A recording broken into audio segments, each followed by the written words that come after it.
Hello everybody, welcome back for another video. Hope you're all doing well and that you're all having an incredible day. To start things off, AAX, a Hong Kong-based cryptocurrency exchange that uses the London Stock Exchange's matching engine technology, has officially launched after 19 months of development. 19, my goodness, of development and testing. The company said on Thursday that the exchange platform has gone live on web and mobile, targeting retail and institutional investors with spot, futures, and over-the-counter peer-to-peer trading. The London Stock Exchange said previously that AAX would be the first crypto exchange to utilize its Millennium Exchange matching engine. Other major equity markets like the London one itself and the Hong Kong Stock Exchange also use trading platforms, this technology from the London Stock Exchange.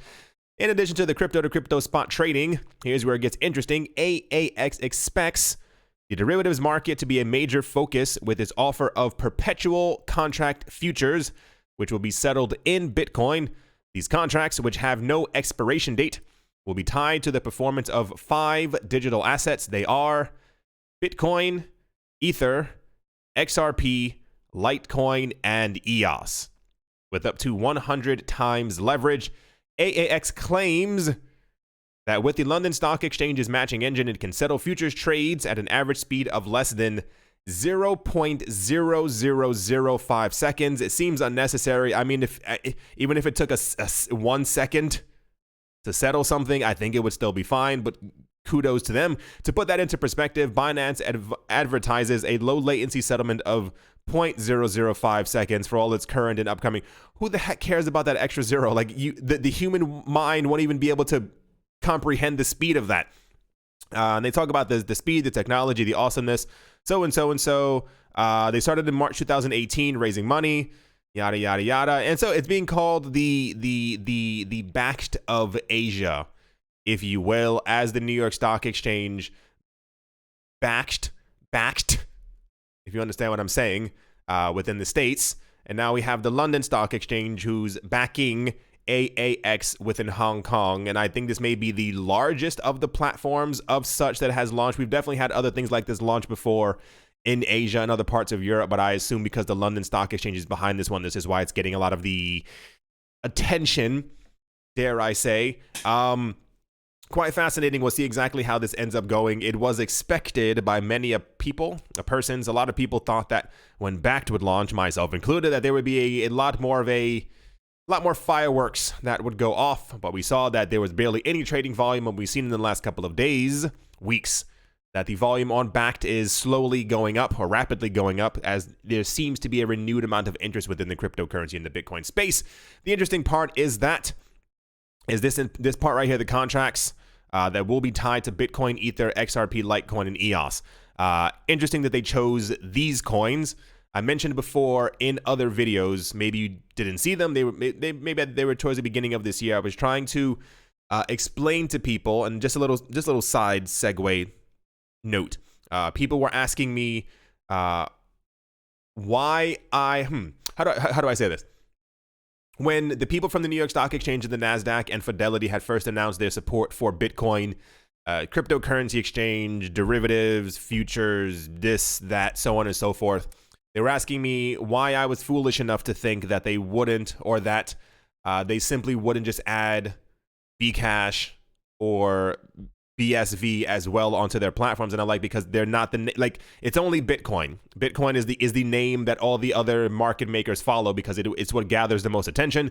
Like, imagine going into a situation and you're trying to sell something that's $100 million to someone, and you're like, yeah, I'm in crypto, and they go, oh, and you go, yeah, EOS. They go, I don't know what that is, and you have to explain to them what EOS is, or Litecoin. Bitcoin is always the name. Bitcoin is usually always the head of what we're talking about. It's just fascinating to see the addition of other coins tagged onto this list as well. And it's usually the same list of coins. It's usually always Ether, XRP, and Litecoin, with like a variation of EOS and some other coins that may end up floating around. Anyway, we'll see within the next couple of weeks if this gets big, if it becomes popular, if people start using it, etc., etc. It's cool to see that something else like this has launched. I love the idea of not the futures themselves, but the idea that they will be physically settled, which means that more volume will be passing through Bitcoin. And also, this will also lead to another, what's the word? Like a rush of people to try and buy them as they're also trying to buy Bitcoin, as they're trying to, make money from the physically set. It's all about the accumulation game. Anytime that we get information about this, I perk up a little bit because I like the idea or the news that we're finally getting about people accumulating more Bitcoin. Anyway, you know what I'm talking about. Let's move on. Next up, Coinbase is in the news once again. US-based crypto exchange and wallet service provider, fancy, Coinbase, said that it has expanded access for staking the coin known as Tezos. In a blog post on the 6th of November, Coinbase announced that it is now introducing staking rewards for all Tezos holders on Coinbase so that eligible US customers can earn interest on their Tezos holdings for depositing and holding the token on the platform. The sun's coming out. The staking lets customers passively earn income with their crypto by holding funds in a cryptocurrency wallet to support the operations of that token's network. Staking purportedly makes the underlying blockchain of the asset more secure and more efficient. In exchange for locking up their assets in a staking wallet, customers get rewards with more assets from the network. The institutional asset custody arm of Coinbase, Coinbase Custody, already launched staking services back in March, but I think that was just for the very rich. After today, all eligible Coinbase customers holding Tezos on the exchange will be able to collect an estimated return of 5% per holding period of 35 to 40 days. Once customers' initial periods completes, they will receive rewards in their accounts every 3 days. Cool. This is the way that the cryptocurrency industry is going to have to move, and the way that it's currently moving is that people are looking for ways to make money off of their money. Banks are currently either offering extremely low interest rates, especially oddly enough since the 2008, 2009 market crash. It's almost impossible to get like an actual good rate on the money that you have inside of a bank. With also some banks now starting to offer negative interest rates, it just only gets better. That was sarcasm. The point being, we've seen over the last 3 months not a shift from, but a move to or away from the entire ICO, IEO, STO kind of space to a more of a derivatives, pension, holding, and staking kind of service to gain interest on your cryptocurrencies. We've seen anywhere from, I think, Coinbase also has something if you're holding one of their stable coins, one of their US dollar stable coins, which just seems kind of pointless. I think you get, what is it, like a 2 or 3% rate of interest, which to be fair, is just above inflation, so you're just breaking even. But they've also, I think it's them and Binance who are trying to make a big push towards this as far as like offering 5%. I think Binance has one of the highest, around like 10%. I can't remember exactly which coin is for. We often don't hear much about Tezos, if not ever, unless it's in the same sentence with Coinbase offering something on Tezos. I haven't figured out the connection between Coinbase and Tezos. I assume they were an early investor, seed funding, angel investor. I don't know what you even want to call it, but this seems to be the only time that we hear about Tezos. I think normally Tezos's 24-hour volume is like $30 million or something weird like that. Anyway, I assume more coins will become popular in the future as this becomes more of a trend. I was just discussing with one of my friends earlier, my good friends. Hello to you out there if you're listening to this.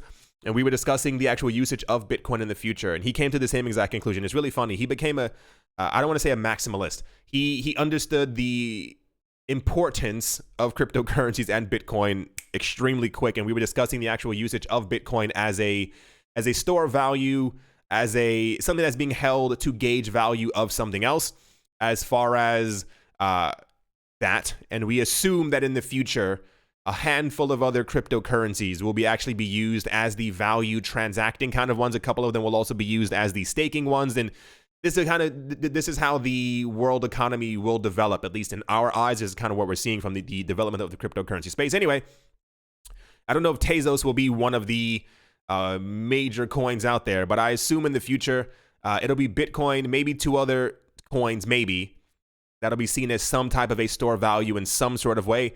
And then I think we'll have a basket of at least 20 coins, a handful of some that we already have right now. It's just I can't pinpoint exactly which ones, because we get good news, then they have bad news. We have great news from that coin, the price ends up going down. We have like okay news, the price kind of goes up. So there's no real estimate right now as to which coins, at least to me, are exclusively going to make it outside of Bitcoin, as Bitcoin is always the name. Anyway, I think it'll be fascinating to see the development of this space and exactly which coins within the next 10 years people are going to try and be gathering, hoarding, accumulating in order to be able to get these 5% and the other 10%. And I mean, it'd be a great way to make money on the side. Anyway, that wasn't financial advice, and that was not me telling you to buy Tezos.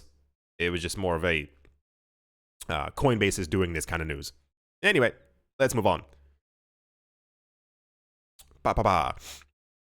As many as 99% of all cryptocurrencies will likely go to zero, according to a new prediction by Brad Garlinghouse. In an interview with Bloomberg released on the 5th of November, Garlinghouse claimed that there are too many cryptocurrencies so far, forecasting that only 1% of all crypto is here to stay. That small number of crypto projects will be game-changing and grow significantly in the decades, since they will be focused on solving real-world problems for real customers. The CEO declared, according to Garlinghouse, the growing number of digital assets is caused by the hype around the crypto ecosystem, noting that there are more than 3,000, my goodness, 3,000 coins that trade on a daily basis to date. Ripple CEO hinted that very few will actually be able to meet customer needs, arguing that the vast majority of them will probably go to zero. He said, anytime there is a new market, a lot of people that run into the market and try to show that they can solve a problem, that they can deliver a customer need. Without going any further, this discussion has been popping up a lot between me and my friends as of late. There's no real need at the moment in a brand new market to have 3,000 coins. There wasn't a need last year when we had 2,000 coins. There was barely a need when we had around 700. I'm not going to even relist the names of the coins. They're just some of the most ridiculous things in the entire world. A lot of adult coins, I'm pretty sure you've also noticed, have completely disappeared as well. There were so many of them. Anyway, the point being, I don't often agree with everything Garlinghouse says. However, I do mimic his sentiment. I think we're going to get to the point very soon, because and I don't even think it's completely a usage thing. I think it's going to be a regulator smackdown. You may have noticed the amount of subpoenas and letters and stuff like that that have gone out. Almost, wow. Okay, anyway, my bowl in the corner looks like a ship, and I looking at the shadow. Why did I say that? The point being, we've seen regulators tear down everything that was an ICO over the last couple of months. I think what we're going to end up seeing is a solidification, a solidity of coins that are going to be like actually used and useful. Kind of going back to the thing we were just talking about with those same, we keep seeing the same coins over and over and over. That's why when people try to fight me or scream at me in the comment section telling me to look at this coin, I'm like, I'm looking at it and it's not doing anything.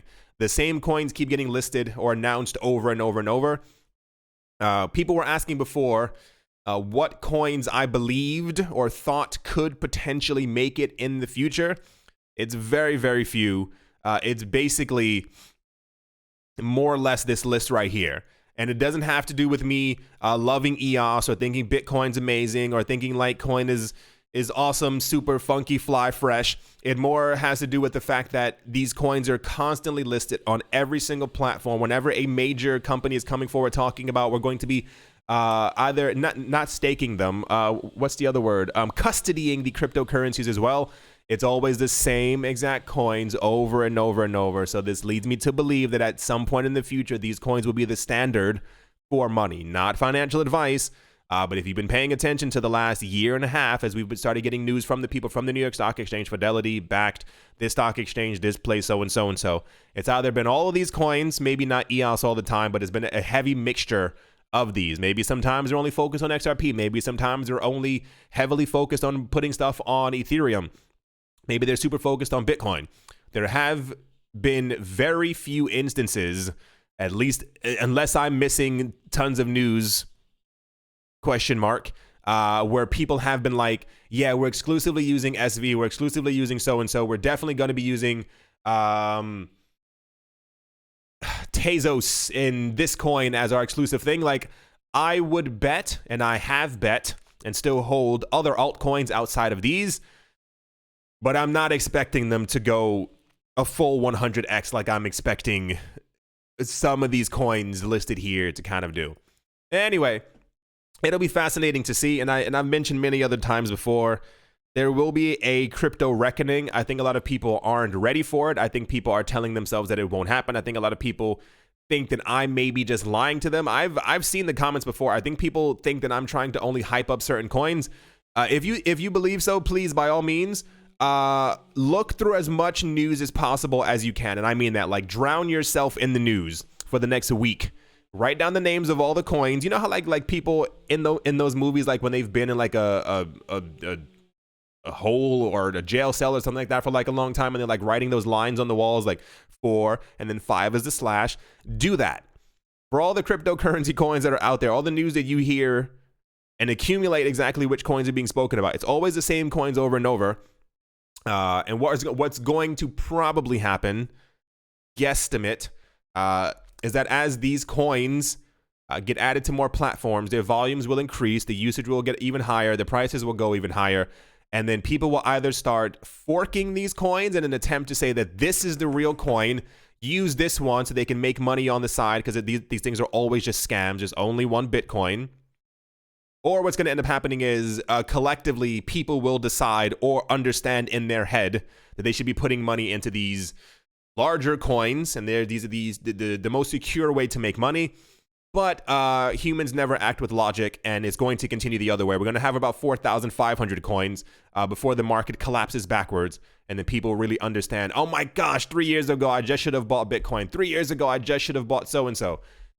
At least that's how I see things. Let's move on. In some very weird news, at least to me, Binance has agreed to help Ukraine prepare new rules for cryptocurrencies as well as digitize the country's finances. I want you to keep all of that in mind. Announced by the exchange on Wednesday, Ukraine's Ministry of Digital Transformation has signed a memorandum of understanding with Binance to work together on establishing the potential legal status of virtual assets and currencies in the country. Also important, the ministry was founded in September to supervise Ukraine's transition to a digital economy and online government services. Under the Memorandum of Understanding, Binance and the ministry will start a joint working group to discuss future crypto regulation and the creation of a digital asset market. They said Binance will also help develop transparent and effective mechanisms for the transfer of rights to any virtual assets or currencies using blockchain technology, as well as beneficial conditions for investment and businesses in Ukraine. I don't know if you understand exactly how powerful Binance has become in this 2-year period. It's actually a little scary. We had news before that apparently they were in discussions with the Chinese government to apparently maybe reopen a branch within China. I don't think you understand how significant that is, because it's difficult to get a meeting, a showing with any world leaders, especially not the ones within China, and in discussion for them to potentially open up the cryptocurrency market back up, even if it's just an over-the-counter market within China through Binance. To have only been, once again, Binance has been around since 2017. Just going to throw that out there. It's been 2 years. To be able to hold meetings with leaders from Ukraine and help them prepare rules for cryptocurrencies, they're clearly going to be in the favor of cryptocurrencies and companies like Binance, which is great for us in the cryptocurrency space. But imagine you starting a job, you right now, from this moment, and in 2021, you have a meeting and an audience with the leaders of Russia or France or the US to tell them how they're going to regulate cryptocurrencies.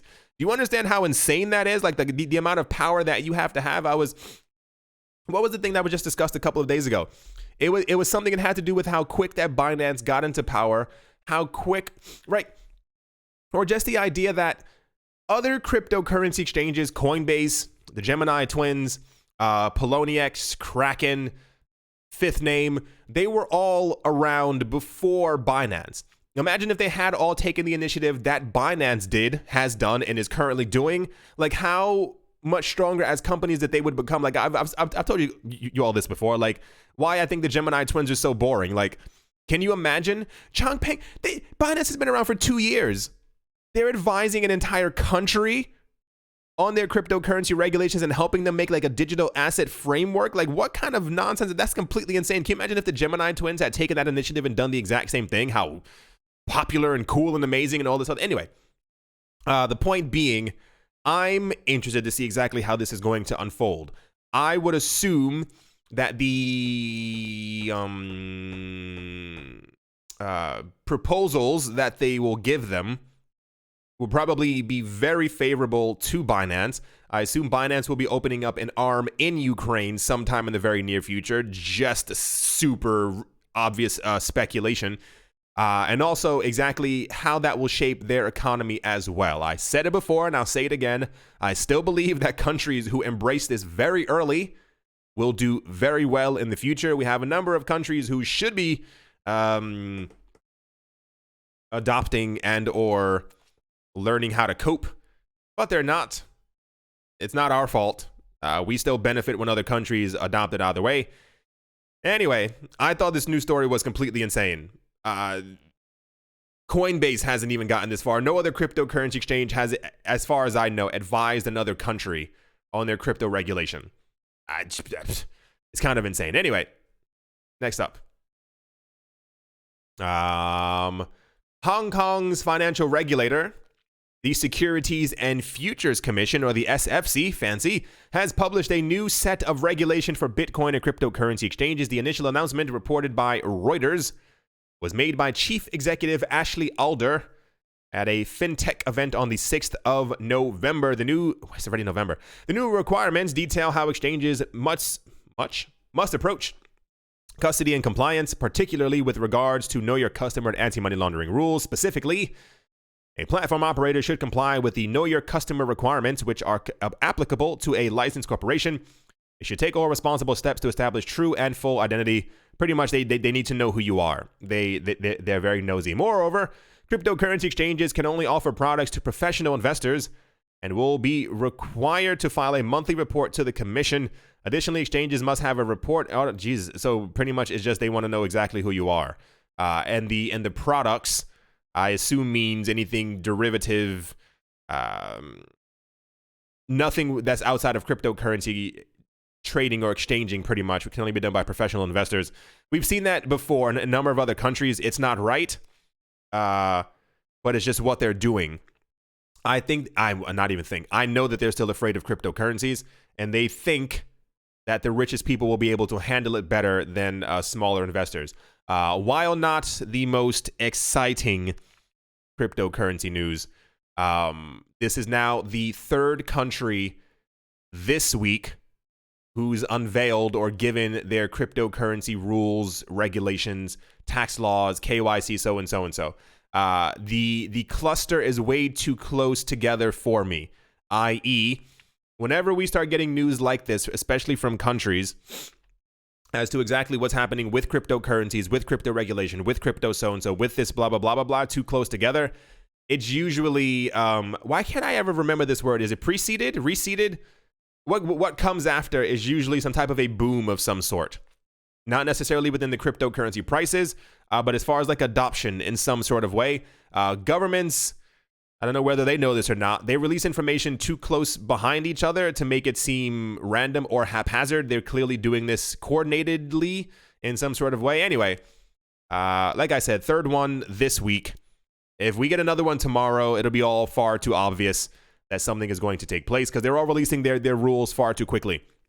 Anyway, let's move on. To kind of finish things off, Square, fintech giant, has shocked, air quotes, kind of shocked, the Bitcoin industry with its latest earnings report. The company's flagship product, the Cash App, sold $148 million worth of Bitcoin in Q3 of this year. This marks significant retail interest in cryptocurrencies from Square's American clientele. Crypto analyst Kevin Rook pointed out that it's the sixth straight quarter of growth for this facet of Square's business.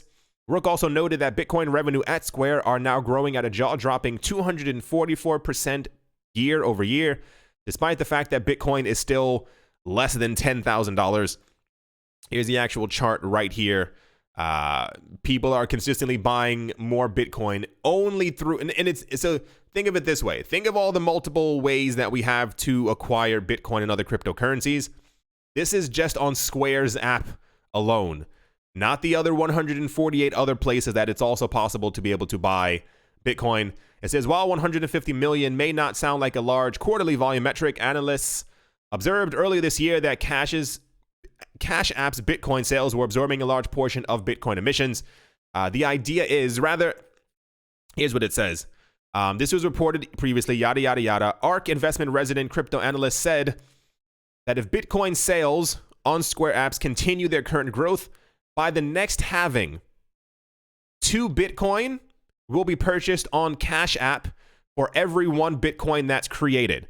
And that's just on Square's Cash App alone. That's the really ridiculous part. Imagine 1 being created and 2 being purchased just on Square. Not on Kraken, not on Gemini, not on Binance, not on this name, not on that website. And those are only the Eurocentric American ones that we often talk about.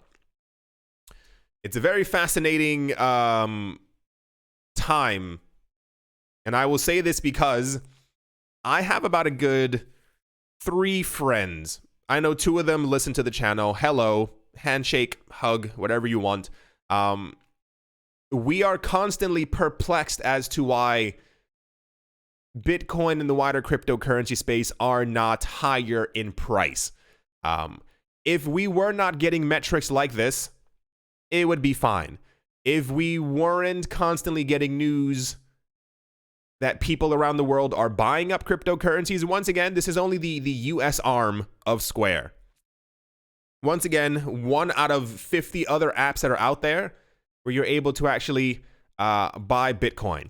Just imagine around the rest of the world how many people are actively buying Bitcoin on a daily basis. It has to be, at a rough estimate, several thousand Bitcoin are accumulated each day.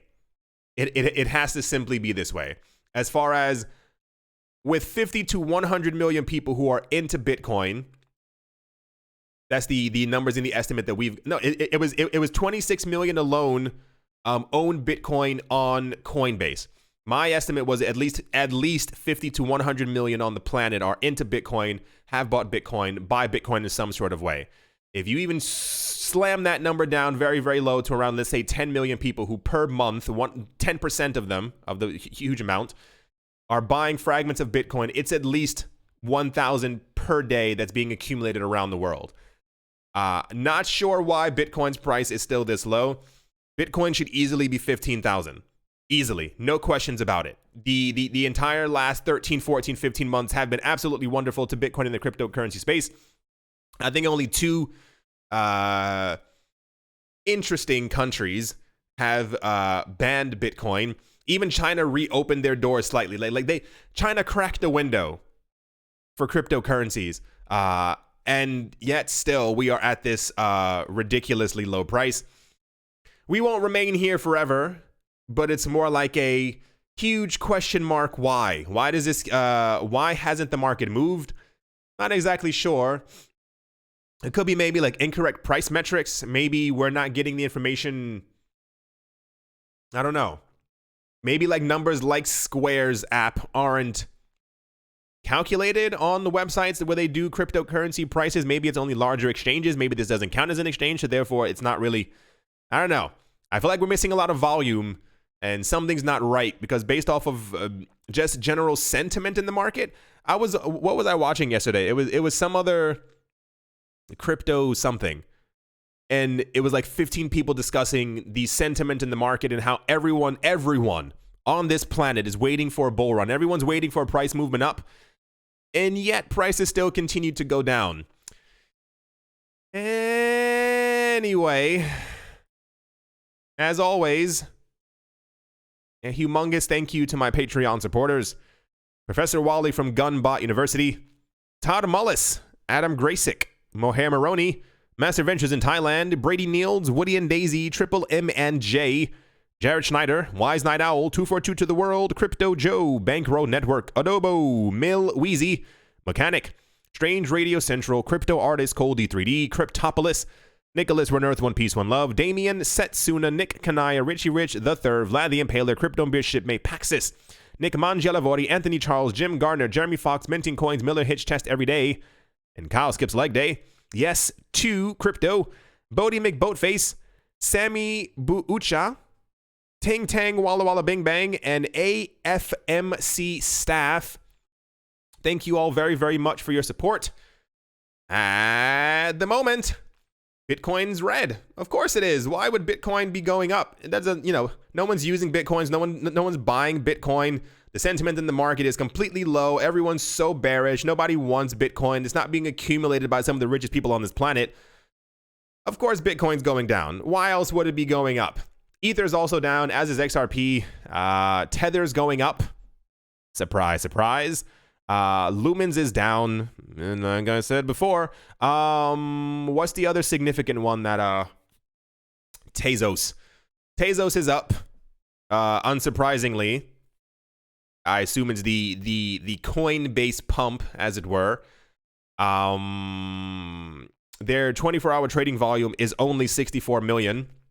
On a daily day, I think it's around like 18 million, maybe 20 million. So I assume we'll see this number sink down relatively soon. Nothing really crazy. Nothing else has been in the news. A lot of it's random pumps, it seems.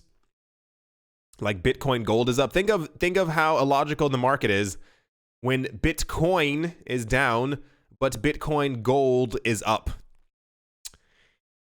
Yeah. Hope you all enjoyed. Hope you all have and are having and continue to have a great day, a great morning, a great afternoon, a great evening, wherever you are, wherever you might be.